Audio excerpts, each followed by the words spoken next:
Halo, kembali lagi kita akan mempelajari sebuah teks cerita sejarah. Tapi sebelumnya saya mengharapkan supaya siswa-siswi kami tetap menjaga kesehatan agar perjalanan daring ini bisa kamu ikuti dengan baik. Kita akan kembali mempelajari suatu teks cerita sejarah berdasarkan novel sejarah. Teks cerita sejarah ini memberikan pengertian, yaitu adalah teks yang bercerita tentang suatu kejadian dan memiliki nilai sejarah. Ingat, suatu cerita yang mengisahkan peristiwa yang memiliki nilai sejarah. Jadi jelas, cerita teks sejarah ini adalah cerita teks yang berkisah berada di masa lampau. Kita ulangi kembali bahwasanya itu adalah cerita teks sejarah. Nah, sekarang kita bukan hanya mempelajari teks cerita sejarah, tetapi kita akan bawa ke dalam sebuah novel sejarah. Lantas, di pemahaman kamu apakah sama teks cerita sejarah dengan novel sejarah? Itu dulu yang menjadi pemahaman kita. Saya akan berikan jawabannya, yaitu bahwasanya teks cerita sejarah dengan novel sejarah ini adalah suatu hal yang berbeda. Perbedaannya di mana? Yaitu pada teks cerita sejarah ini berisikan tentang suatu fakta yang benar-benar terjadi di masa lampau. Sedangkan novel sejarah ini adalah suatu peristiwa yang terjadi di masa lampau, berisikan data, adalah datanya yang boleh kita buat dengan rekaan, atau si pengarang boleh membuat data-data itu data-data imajinatif. Artinya datanya hayalan, tidak benar terjadi. Gunanya apa? Supaya novel itu kelihatan menarik untuk dibaca. Itulah yang menjadi perbedaan di antara teks cerita sejarah dan novel sejarah. Nah, sekarang kita akan masuk ke dalam struktur novel sejarah.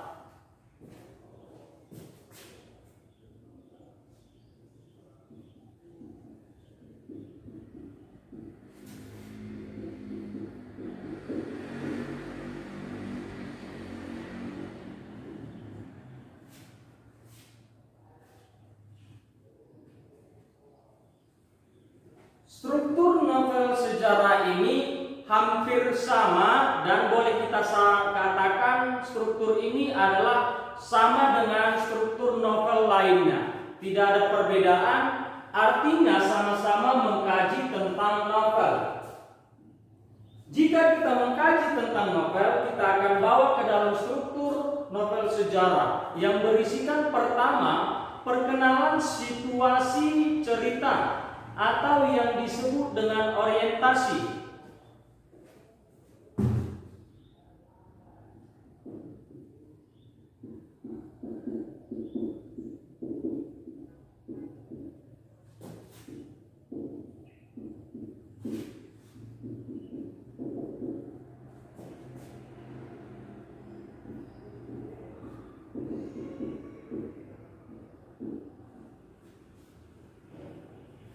Pada struktur yang pertama ini yang sering kita kenal secara umum yaitu orientasi.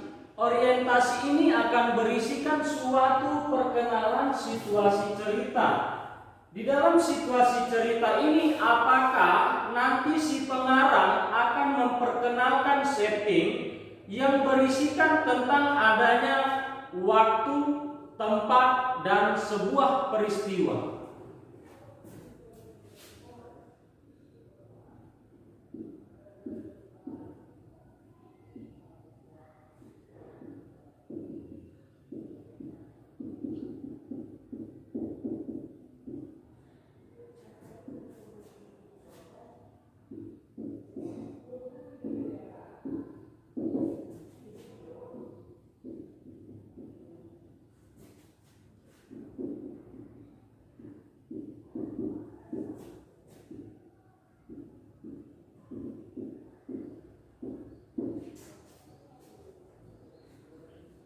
Dan bukan hanya itu saja, pengarang akan memperkenalkan seorang tokoh dan antar tokoh yang saling berhubungan di dalam suatu teks tersebut. Maka orientasi ini akan memperkenalkan adanya nanti jalan sebuah cerita yang hendak dituliskan di dalam sebuah novel. Kita lihat di perkenalan situasi cerita ini sudah memperkenalkan setting, yaitu waktu, tempat, peristiwa. Dan juga si pengarang akan memperkenalkan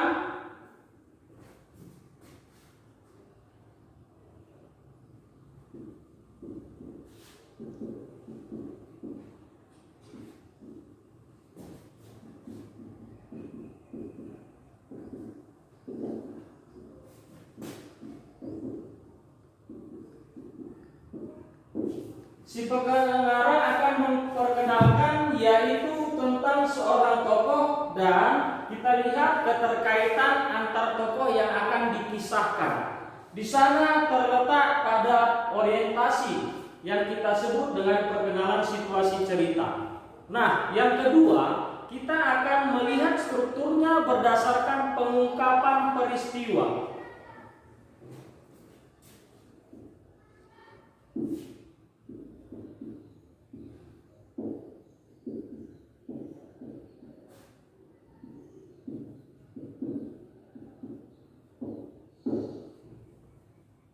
Pengungkapan peristiwa ini adalah mulai dari teks cerita sejarah itu tampaklah awal munculnya permasalahan. Jadi munculnya permasalahan ini akan kita lihat di dalam struktur pengungkapan peristiwa. Awal masalah akan kita lihat nanti jelas pada bentuk struktur di pengungkapan peristiwa.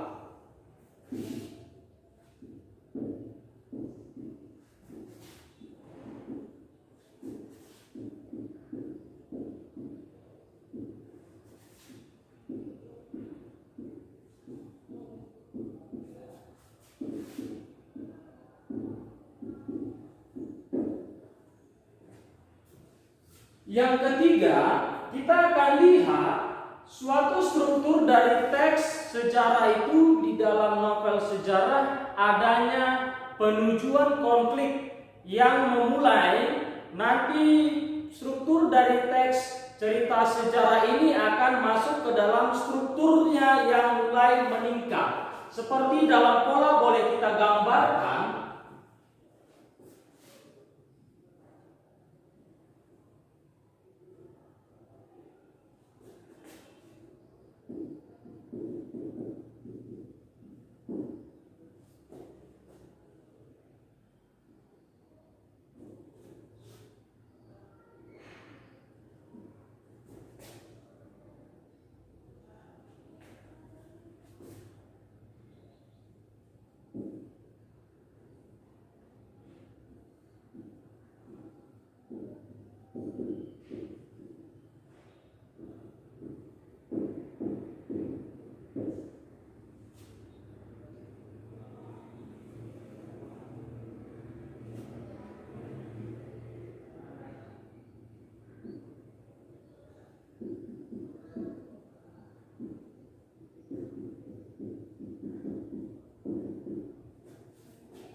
nah, mari perhatikan di dalam suatu bagan ini akan menceritakan secara jelas dari struktur yang ada di dalam suatu novel sejarah. Kita lihat, yang pertama tadi sudah masuk ke dalam perkenalan. Jadi tahap awal sudah masuk ke dalam orientasi.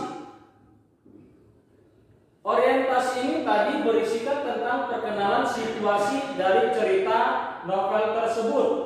Dia berisikan di dalamnya ada perkenalan tentang waktu, tempat, dan tokoh. Kita masuk kepada tahap berikutnya. Struktur selanjutnya berisikan tentang pengungkapan peristiwa. Jadi awal mula peristiwa mulai terlihat pada struktur pengungkapan peristiwa. Disinilah mulai kita lihat adanya suatu permasalahan yang ada di dalam cerita teks sejarah itu yang dimuat di dalam novel sejarah. Selanjutnya, struktur yang kita lihat adalah menuju konflik. Jadi tahapannya mulai meningkat. Menuju konflik ini adalah suatu susunan permasalahan mulai kelihatan, mulai meningkat. Adanya permasalahan yang ada di dalam suatu teks tersebut. Bukan lagi dia memperkenalkan awal mula permasalahan, tetapi awal masalah tadi sudah meningkat menjadi permasalahan yang lebih untuk kita lihat dan kita baca. Selanjutnya kita lihat ada di sini yang disebut dengan puncak peristiwa. Jadi penerusan permasalahan yang ada di dalam teks cerita sejarah diteruskan oleh puncak peristiwa yang kita sering sebut dengan klimaks. Klimaks ini adalah titik tertinggi permasalahan yang ada di dalam teks tersebut. Nah, ini yang biasa kita katakan dengan klimaks.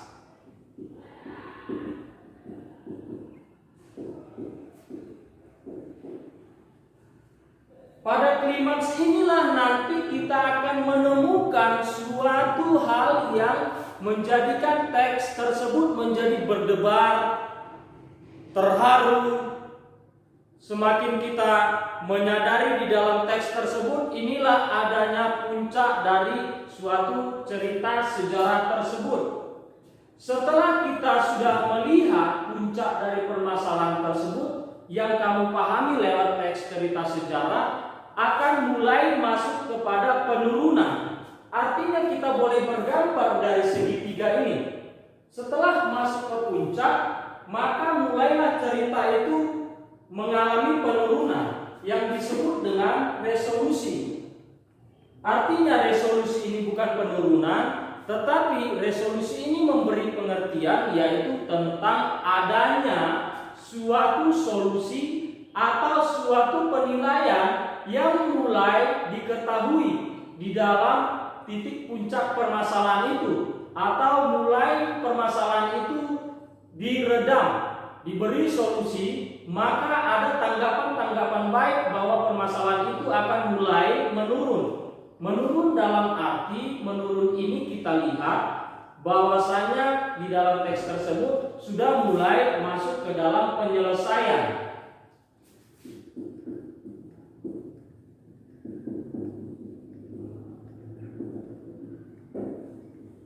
Nah, setelah kita mendapat penyelesaian di dalam suatu teks cerita sejarah, akan kita lihat susunan dari suatu strukturnya yang terakhir adalah koda.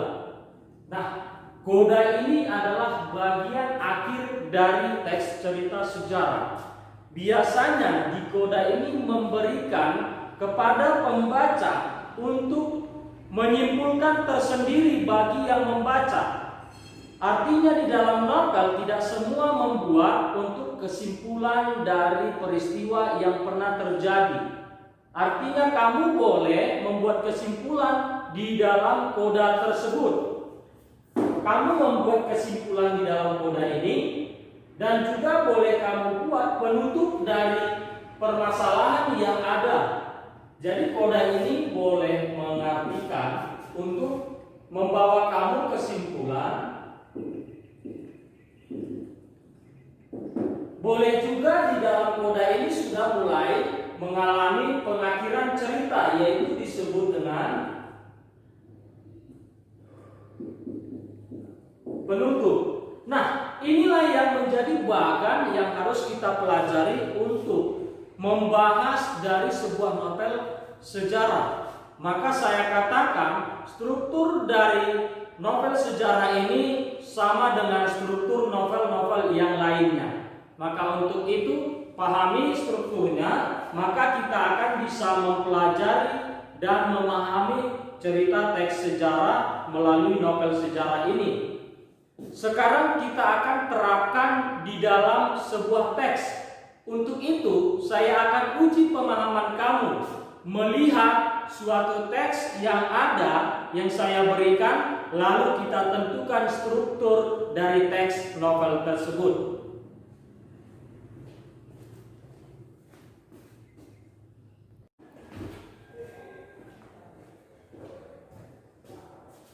Oke, mari perhatikan dari teks cerita sejarah ini yang dikutip dari novel sejarah.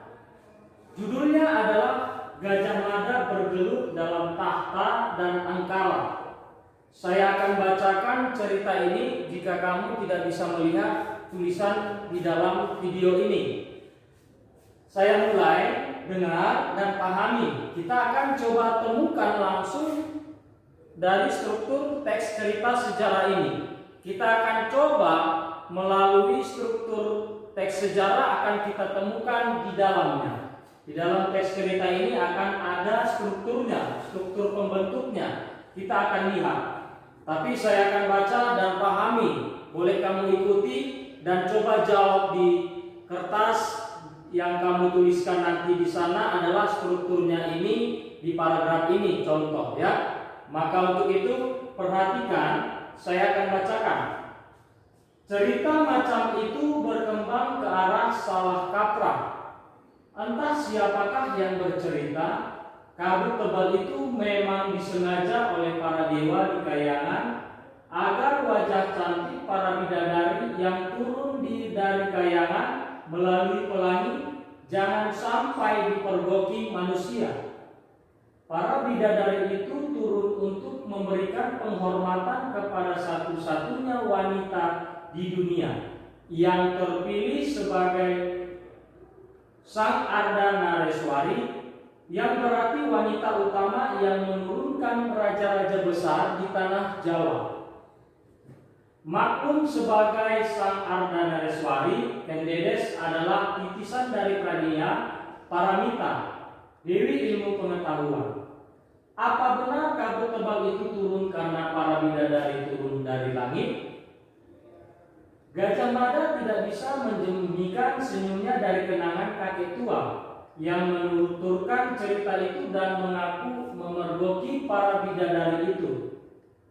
Lalu mengambil salah cerita itu dan mengaku memergoki para bidadari itu, yang seorang diantaranya mereka menjadi istrinya. Gajah Mada ingat anak kakek tua itu perempuan semua dan jelek semua. Sama sekali tidak ada pertanda titisan dari bidadari. Mirip cerita Jaka Tarub, gumam Gajah Mada sekali lagi untuk diri sendiri. Lagi pula, setauku tidak pernah ada pelangi di malam hari. Pelangi itu muncul selalu di siang dan ketika sedang turun hujan. Lebih jauh soal kabut tebal pula, konon ketika calon arang si perempuan penyihir dari Girah marah dan menerbang kebun, kabut amat tebal membawa penyakit turun, tak hanya di wilayah tertentu.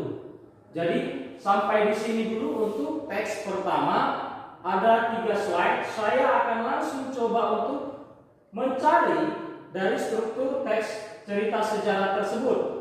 Nah, struktur yang pertama tadi sudah menandakan adanya perkenalan situasi cerita yang melibatkan waktu, tempat, peristiwa, dan juga di dalam situasi perkenalan ini akan dilibatkan keterkaitan tokoh dan sosok dari tokoh yang ada di dalam teks tersebut. Mari kita cari.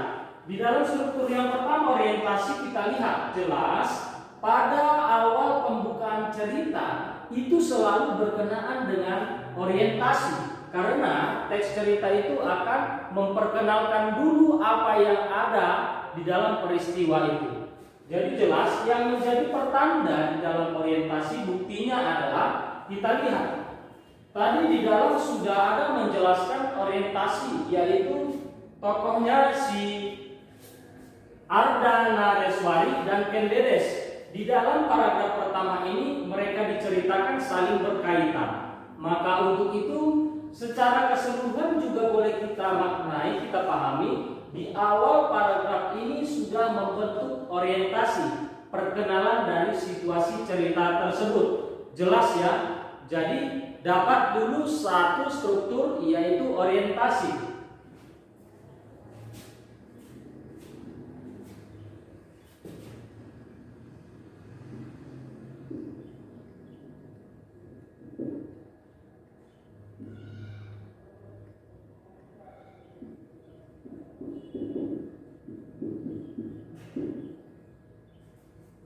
Nah, paragraf pertama kita sudah ketahui ini adalah orientasi.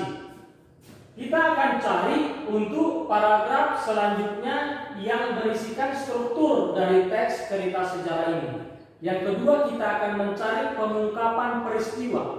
Di sini pengungkapan peristiwa akan berisikan suatu struktur yang menceritakan awal mula permasalahan di dalam teks cerita sejarah.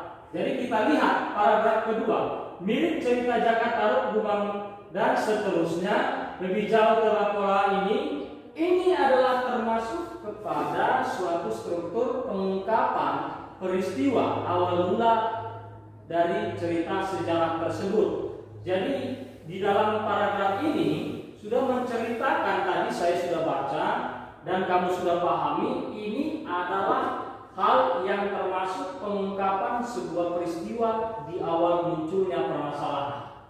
Baik.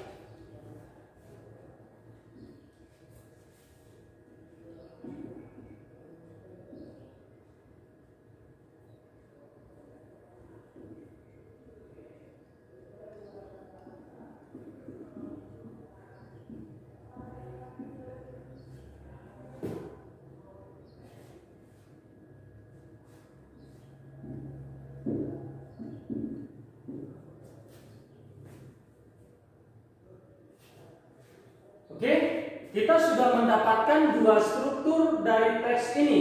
Kita akan beralih kepada slide 2. Di dalam juga ada berisikan bagian dari teks ini adalah lanjutannya. Nah, kita perhatikan di teks 2 ini adalah bagian dari teks pertama tadi. Kita akan mencari struktur yang selanjutnya. Tanda garis bawah ini menandakan sampai disitulah pengungkapan peristiwa, struktur bagian kedua. Maka untuk itu di dalam paragraf itu yang ada bergaris bawah itu adalah bagian kepunyaan struktur pengungkapan peristiwa.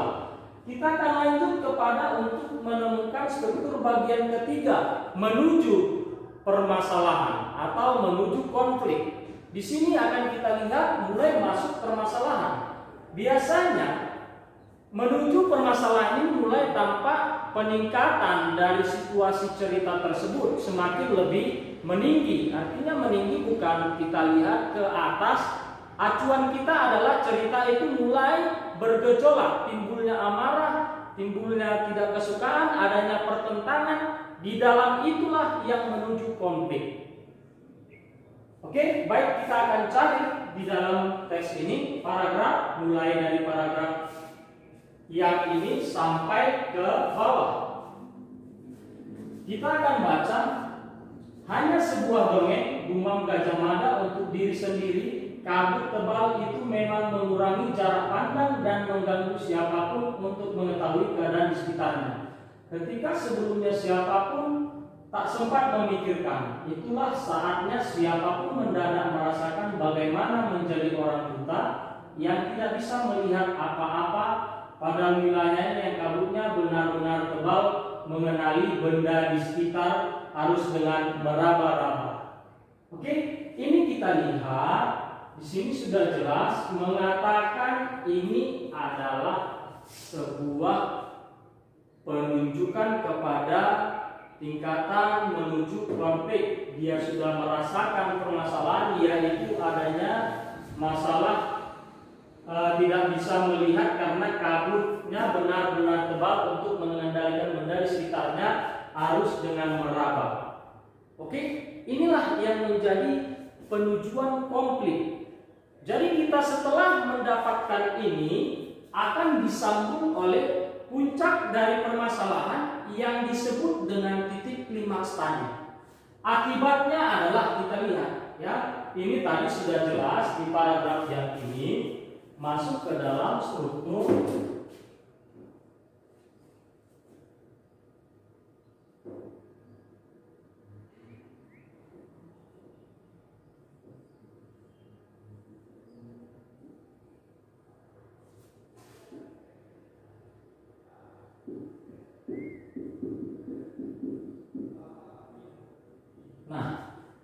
paragraf ini masuk ke dalam struktur menuju konflik. Ini para konflik yang kita ungkapkan di dalam struktur yang ketiga. Kalau ini struktur yang pertama, ini yang kedua, dan menuju konflik yang ketiga. Sekarang kita akan mencari titik klimaks yang ada di dalam suatu teks cerita sejarah, khususnya pada teks yang ada di slide ini. Nah, kita akan mencari titik klimaks. Biasanya titik klimaks ini yang membuat suasana menjadi lebih berheboh. Boleh kita katakan lebih heboh, lebih wow, atau yang memuncakkan suatu permasalahan sampai tingkat yang tertinggi. Kita lihat di sini selanjutnya kita akan baca. Akan tetapi tidak demikian dengan anjing yang menggonggong, saut-sautan ramai sekali. Apa yang dilakukan anjing itu? Laporannya akhirnya sampai ke telinga Gajah Mada. Gajah Enggon yang meminta izin untuk bertemu segera melepas walastra dan sadaran dengan ciri-ciri khusus yang dibalas Gajah Mada dengan anak panah yang sama melalui isyarat khusus pula. Dari jawaban anak panah itu, Gajah Enggon dan Gagak Bongol mengetahui di mana Gajah Mada berada. Gagak Bongol dan Enggon segera melaporkan temuannya. Ditemukan mayat lagi, kakak Gajah Enggon melaporkan. Gajah Mada memandangi wajah samar-samar di depannya. Mayat siapa? Prajurit bernama Kelabang gendis mati dengan anak panah menancap tepat di tenggorokannya. Tak ada jejak perkelahian apapun. Sasaran menjadi korban tanpa menyadari arah didikan anak panah tertuju kepadanya. Oke, sekarang sudah jelas untuk mengungkapkan suatu permasalahan untuk kita cari di dalam struktur titik klimaks atau puncak permasalahan jelas terdapat di bagian paragraf ini, terutama yang menandakan adanya suatu ditemukan mayat yang ada ditemukan oleh Gajah Enggon. Gajah Mada memandangi wajah sama-sama di depannya. Mayat siapa? Jadi Gajah Enggon yang melaporkan dan si Gajah Mada ini yang memandangi. Ini adalah yang mau kita ungkapkan di dalam struktur bagian keempat, yaitu struktur puncak, yaitu puncak permasalahan atau yang disebut dengan klimaks. Jelas yang menandakan di sini adanya suatu penanda ditemukan mayat lagi, kakak Gajah Enggon melaporkan. Jadi ada permasalahan yang membuat cerita itu semakin lebih wow, lebih berheboh. Itulah yang dimaksudkan dengan struktur titik klimaks yang mengatakan puncak dari permasalahan.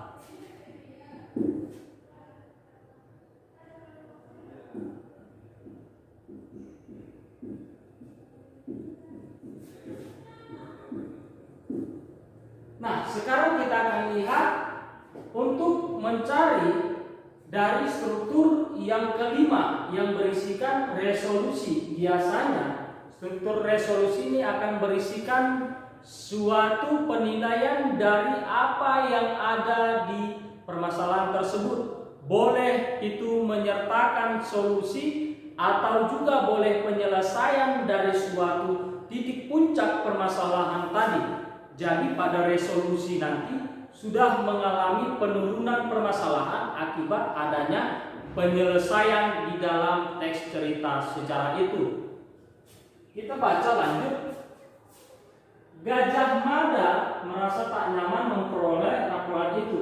Orang yang mampu melepaskan anak panah dengan sasaran sulit pastilah orang yang sangat menguasai sifat berdewa dan anak panahnya. Orang yang mampu melakukan hal khusus semacam itu amat terbatas dan umumnya ada di barisan pasukan Bayangkara.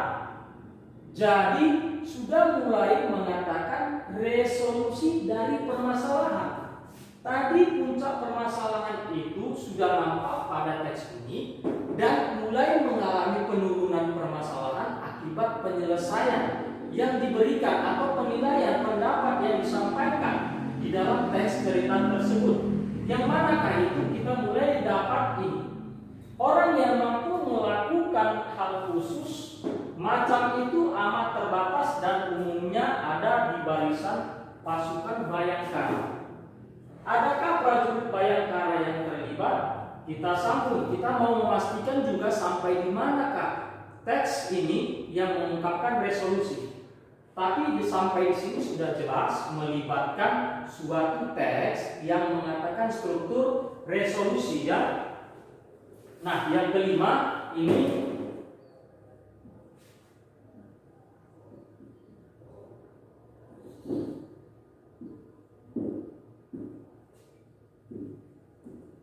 jelas ya, untuk ini sudah menandakan resolusi. Kita mau lihat di slide berikutnya. Dan ini adalah slide kedua. Satu slide lagi ada teks cerita sejarah bagian dari ini. Dan kami temukan mayat kedua. Gagak Bonggol menambahkan, pelaku pembunuhan menggunakan anak panah itu mati di patung ular. Ini sudah menyatakan resolusi tadi. Akhir dari cerita ini akan mulai terjawab lewat penyelesaian. Itu dia ya. Kita sambung ke slide ketiga. Mayatnya dicabik-cabik beberapa ekor anjing. Pembunuh yang terbunuh ini menyisakan jejak rasa kecewa di hati kita, Kakang. Aku tahu Kakang Gajah pasti kecewa mengetahui siapa dia. Gajah Mada memandang ke langit, namun tak ada apapun yang tampak kecuali warna pendut yang makin menghitam legam. Bayangkara, tanya, ini bertanya ya. Ya, jawab Gagak Bonggol. Siapa? Lanjut Gajah Mada, sini si Gajah Mada. Artinya ini sudah mengungkapkan tetap menjadi suatu resolusi. Bagian dari penyambungan di slide kedua tadi yang terdapat struktur resolusi yang kelima ini. Struktur yang kelima adalah resolusi. Jadi di paragraf sampai paragraf lanjut oleh Gajah Mada ini adalah termasuk bagian resolusi. Sekarang kita masuk kepada untuk jelas di dalam teks ini, paragraf terakhir ini adalah masukan dari untuk struktur yang terakhir. Struktur yang terakhir adalah koda. Koda ini bisa merupakan penutup atau akhir dari cerita, boleh juga simpulan dari teks dari secara keseluruhan teks cerita sejarah tersebut. Maka yang tersisa di paragraf ini boleh kita pahami ini adalah mengungkapkan suatu struktur bagian koda. Saya harap melalui teks-teks ini dapat mengerti yang dimaksudkan dengan koda. Pada teks ini, paragraf ini, kamu akan lihat yang dimaksudkan kalau koda itu adalah penutup, boleh juga akhir dari cerita, boleh juga simpulan. Tapi biasanya di dalam suatu novel itu berisikan yang diserahkan kepada kamu untuk menyimpulkan akhir dari cerita yang dikisahkan di dalam novel sejarah tersebut. Nah, untuk paragraf terakhir ini saya pertegas, ini adalah bagian dari koda. Oke, mungkin sampai di situ dulu untuk materi struktur dari novel sejarah. Semoga lewat video ini kamu siswa-siswi kami dapat memahami dan mengerti cara penentuan struktur dari teks cerita sejarah. Salam sehat.